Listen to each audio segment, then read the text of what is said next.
Hello and welcome to your bloat-free guide. If you are somebody who is struggling with bloating, digestive issues, gas, cravings, and just a lack of harmony in that general region, you are in the right place. My name is Marissa. I am an online fitness coach and I have had a 15+ year journey with my gut health, specifically with bloating. I was diagnosed with SIBO, small intestinal bacteria overgrowth, and have been through numerous herbal protocols and done everything under the sun, supplements, probiotics, elimination diets, cutting out gluten, cutting out dairy, like everything. And only in the last couple of years have I finally broken through to get to a place where I can actually control my bloating and I can completely avoid it. I know all of the triggers. I know all of the things that my body needs to be able to really create harmony from the inside out. So today I'm going to walk you through some of the things that were the most helpful for me in my journey to rebalance my gut and heal. Let's get into it. So get your notepad, get your pen, get your water, get ready to write some things down, take some notes. I might share some new information with you today, or I might share some things that you already know, but all of this is just from personal experience and coaching over 200 women through their health and fitness journeys. These are the main things that you want to be paying attention to really reduce symptoms of bloating. All right, number one, if you have a cycle, track it. You should know where you're at in your cycle. We have 4 distinct phases of the menstrual cycle: follicular, ovulatory, luteal, and menstrual. Now, being connected to your cycle is really important because you have hormonal ebbs and flows through each stage of your cycle. And you might notice more gas, cravings, bloating, and just general inflammation, holding water weight during your luteal phase. So this is a time when you really want to be especially mindful of what you're consuming and putting into your body, and even how hard you're pushing yourself, how much you're filling up your calendar, because your body is really sensitive and you're just not going to be as resilient to stress during this season of your cycle, the luteal phase. Okay, that's number one. Moving on. If you're struggling with bloating frequently, I suggest moving from raw, cold foods to cooked, warm foods. I know for a lot of people in the Northern Hemisphere, it's summer and we want to be eating things that are a little colder, refreshing, but especially in your luteal phase, it can be hard for the body to digest things that are cold and uncooked. They're raw. So really suggest shifting to something like, soup or just any kind of heated meal, rice bowl, tacos. In the morning, I like to do eggs, turkey bacon. It's like warm, right? It's cooked. That's just gonna be easier for your digestive system. Number 3, eat whole foods. Whole foods. These are minimally processed or unprocessed foods, meaning that they are as close to their natural state as possible. So typically these foods are not containing added sugars, preservatives, or artificial ingredients that are going to be harder for your system to digest. So examples: apples, berries, spinach, carrots, broccoli, brown rice, quinoa, barley, lentils, beans, legume, nuts, seeds, fresh fruit, fresh vegetables, poultry, fish, eggs. These are things that you just would find in nature in their raw state. For example, like a potato, perfect whole food. An egg, perfect example of whole foods. Whereas like bread is processed. It doesn't grow on trees like that. We actually have to go through a processing system to get it to that state. And so things that are processed and packaged are often going to be more challenging for you to digest because they also have a lot of additives and weird ingredients in them. So be checking out your food labels, okay? All right, a whole foods diet, it is going to require you to cook at home more, but this is just going to make your life and your gut so much happier, because when you are able to digest things and you're not having these symptoms of bloating and you're just feeling more energized, gosh, let me tell you, the whole world opens up. I've had just so many years of feeling so tired and lethargic and lacking confidence and energy to go to the gym because I was struggling with my gut health and bloating, and it just really robs you of your energy. So it's worth spending the time in the kitchen cooking whole foods to feel better, promise. All right, next point, we ready for it? Da-da-da-dun. This was a really big one. Reduce your sugar intake. So if you track your food in MyFitnessPal like me, you'll know what your sugar intake is. When I was having the worst bloating of my life, I was like 100, 125 grams of sugar daily. That's a lot of added sugar. Now I try and keep it in the range of like 50 and below. Technically, and that's in MyFitnessPal, which does include some natural fruit sugars, but for actual added sugars, we're supposed to keep it below 25 a day for women, and that can be challenging, but that's definitely the goal that we want to work towards. I cannot stress this point enough with sugar intake. If you have any level of bloating, especially caused by SIBO, small intestinal bacteria overgrowth, then you are just straight feeding the bad bacteria with sugar and with refined carbs, and that is just going to create more bloating, gas, and probably a lot of emotional distress as well. 90% of your body's serotonin is actually produced right in the gut. And so when you cut back on all of the sugar, your cravings are going to go down, your mood is going to go up, your energy is going to go up, and your bloating is going to go away. So this is what we want. I know it's so tricky because there's sugar in everything. Again, check your labels. You're going to see that there's sugar in your soup, there's sugar in your ketchup. They add sugar in a really sneaky way into a lot of things just to make them taste better. Sugar is highly addictive. So you're also going to try that product and think, oh, that was really good, I'm gonna get that again. And come to find out, you look at the label, of course it has sugar on it. So be so discerning as a consumer, as a purchaser in the grocery stores, be looking at your labels. Alrighty, so big tip on cravings here, the more sugar you consume, the more sugar you will crave. There's this whole party going on in the gut. You're feeding that bad bacteria, AKA just the less efficient bacteria. So I'm not saying cut sugar out altogether, but just really reduce to at least 50 grams or less a day of added sugar, but really 25 is the goal, okay? Start tracking your food in MyFitnessPal. This is an easy way to really start to track sugar. I personally actually love chocolate more than I love sugar, I've come to find out. So I have 2 to 3 glasses of cacao throughout the day. I'll just use 5 to 10 grams of actual raw cacao powder, vanilla extract, cinnamon, and almond milk, making sure it's like a really good quality almond milk. And no sugar. My taste buds love it. I don't even need honey.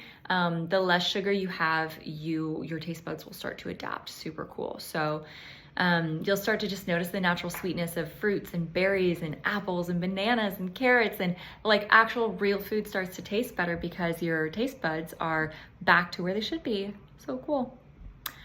All right, moving on through. I know this is a lot. Feel free to pause this video. Feel free to watch it back again. I'm just moving on through very quickly here.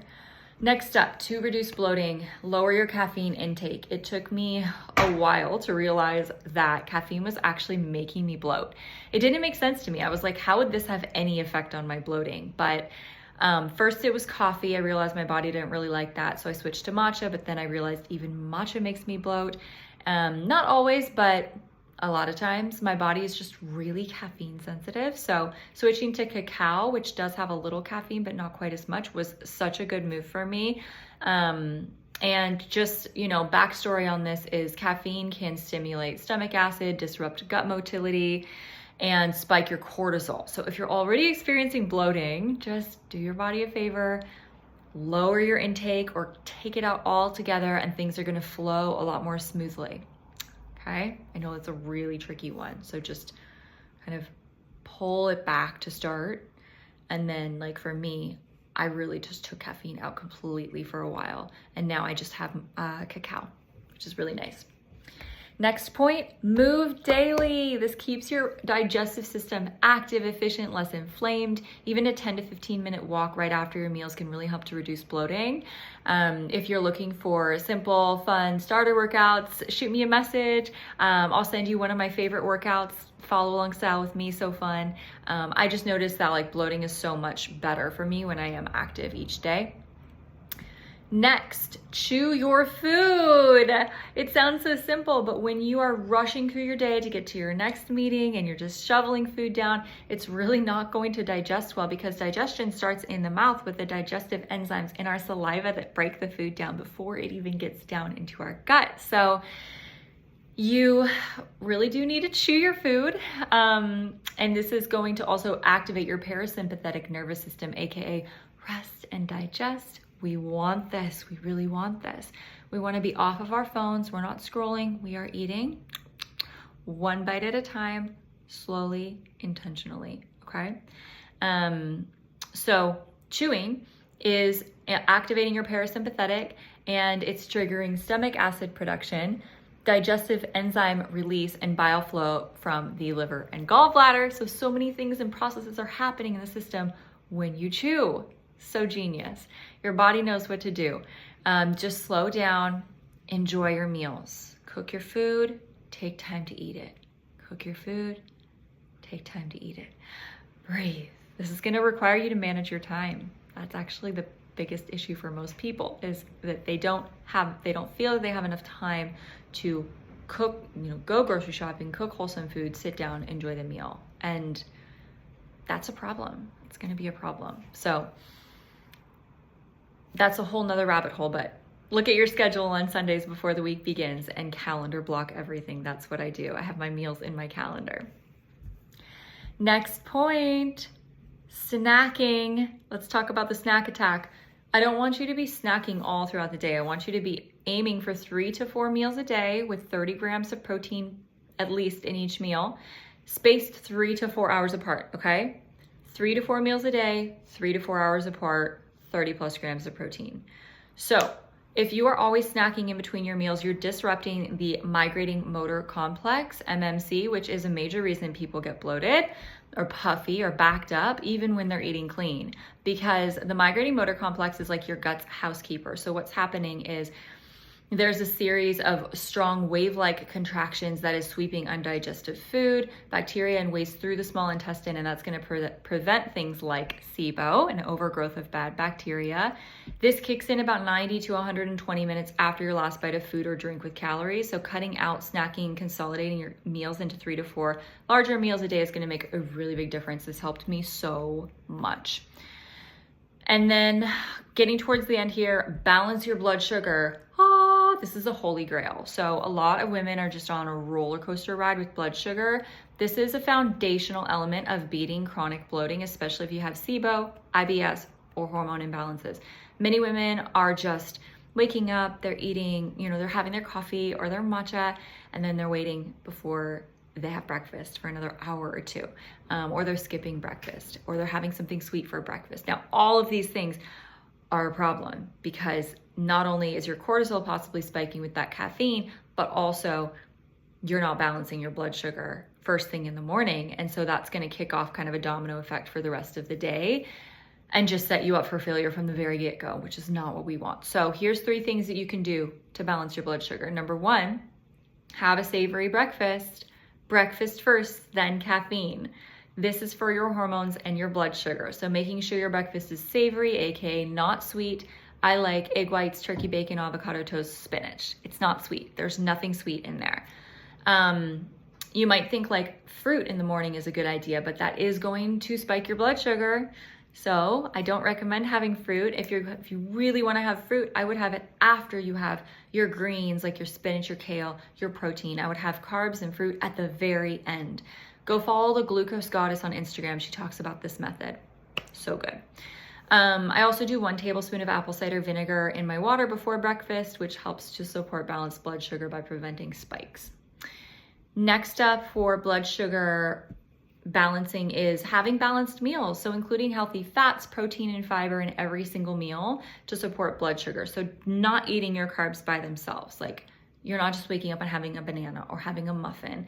If you're not sure what's a carb, what's a protein, what's a fat, then DM me Blueprint and I will send you my Dream Body Blueprint, which explains macronutrients. And you're gonna just learn a lot more about nutrition from that free training. All right, so balanced meals. Carbs are great for energy, but just not when eaten alone, because they will spike your blood sugar.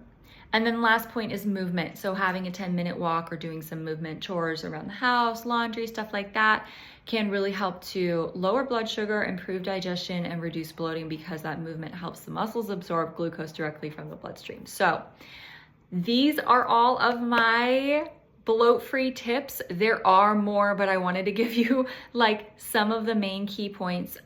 One more that I forgot actually is to wear loose clothing so that you can just relax your stomach and not feel like you have to suck in all the time. That is helpful. We are currently running a beta test group for Bloat Bootcamp, which is a brand new program, and we're looking for 10 beta testers. This is first come, first serve. So DM me beta if you are interested in being a part of this or just interested in learning more information about it. We're going to be helping the women in this group to apply all of these teachings with weekly accountability check-ins, but also with nutrition plans that help each person to figure out what their trigger foods are and what kind of nutrition formula is going to work best for their body. I think the problem with a lot of diets is people will just try and pull out food groups or do paleo or do keto, and it's just not for them. Every person has a unique formula for their body that their body is asking for and wanting. You have foods that work better for you than work for me. And so it's a bit of an exploration process to identify that, while also locking in all of these healthy habits for blood sugar and hormones to prevent bloating. It's a lot. We know it's a lot. And that's why we're here to lead you through it in Bloat Bootcamp, and also share with you some of the secrets around nervous system regulation that really, really helped me to balance from the inside out. I just learned personally in my journey, like, no matter how many SIBO protocols I went through, no matter how many foods I eliminated, no matter how many probiotics I took, it kept coming back. The SIBO kept coming back. And I was like, why? Why is this just so, hard to beat? And so really in Bloat Bootcamp, we are going to help you get to the root of your bloating, understanding your body, your triggers, what your body is needing and asking for, getting your diet dialed in, getting your movement routines dialed in, balancing your blood sugar, regulating your nervous system. And we're going to do all this in a really sustainable, fun, simple way. So can't wait to lead this test group. And again, just DM me beta if you want more information on this. 10 spots, first come, first serve.